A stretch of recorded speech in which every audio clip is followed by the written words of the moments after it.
আমার ধারণা ছিল আমি নিজে 1 লক্ষ ভোটের ডিফারেন্সে পাস করবো, 18,000 ভোটের ডিফারেন্সে পাস করবো, এটা আমার জন্য আমি মনে করি গৌরবের না।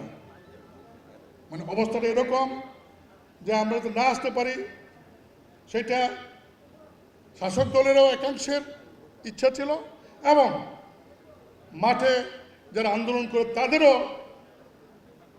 একটা সহযোগিতা ছিল যাতে আমরা এই নির্বাচনে কেউ না আসতে পারি।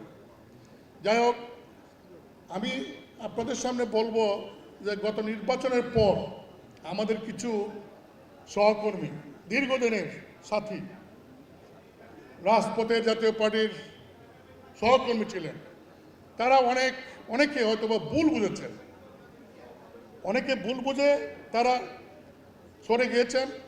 তারা সরে গিয়ে দূরে গিয়ে যদি ভালো থাকেন তাহলে আমার কোনো আপত্তি নাই, কিন্তু একটা কথা স্পষ্টভাবে বলতে চাই, যারা চলে গিয়েছেন তাদের মধ্যে অনেকে আছেন জাতীয় পার্টির সদস্য প্রার্থী ছিলেন না, এমনকি নমিনেশন দেওয়ার পরেও নির্বাচনে তারা নমিনেশনটা ফাইলও করেন নাই। তাদের কি যে ব্যথা, তারা কি কারণে চলে গেলেন, আমি এখন পর্যন্ত এটার বিশ্লেষণ করে কোনো উত্তর পাচ্ছি না। তবে একটি কথা আপনাদের সামনে বলতে চাই, এই জাতীয় পার্টি এরশাদকে প্রতিনিধিত্ব করে একমাত্র জিএম কাদের।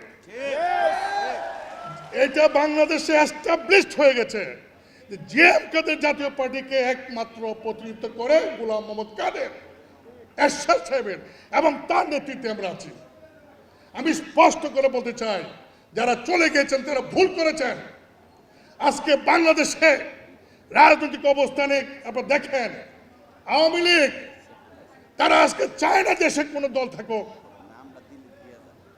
বিএনপি কি অবস্থা আমি বলতে চাই না, তবে মানুষ এখনো প্রত্যাশা করে, গোলাম মোহাম্মদের কাছ থেকে আশা করে যে গোলাম মোহাম্মদ কাদের একটা রাজনৈতিক কর্মসূচি নিয়ে দেশের মানুষের কাছে পৌঁছে যাবে, এবং যদি তা করতে হয় তাহলে দলকে সংগঠিত করতে হবে, এবং দলকে সংগঠিত করার প্রাথমিক পদক্ষেপ হইল দলের সর্বোচ্চ নীতি নির্ধারণী এই কেন্দ্রীয় নির্বাহী কমিটির বর্ধিত সভা। আজকের এই বর্ধিত সভায় যারা আপনার বক্তব্য দিবেন তাদের কাছে অনুরোধ থাকবে, আপনার সমালোচনা করেন চেয়ারম্যানের, মহাসচিবের, কোনো আপত্তি নাই। যেহেতু আমরা নেতৃত্ব দেই, নেতৃত্ব দিতে গিয়ে আমাদের ভুল হতে পারে, আমাদের ভ্রান্তি থাকতে পারে। সেই ভুল ভ্রান্তি যদি আপনারা ধরিয়ে দেন, সেই ভুল ভ্রান্তিকে উপেক্ষা করে আরো শুধরিয়ে আগামী দিনে আপনাদেরকে নিয়ে আমরা এই দলকে সংগঠিত করতে চাই।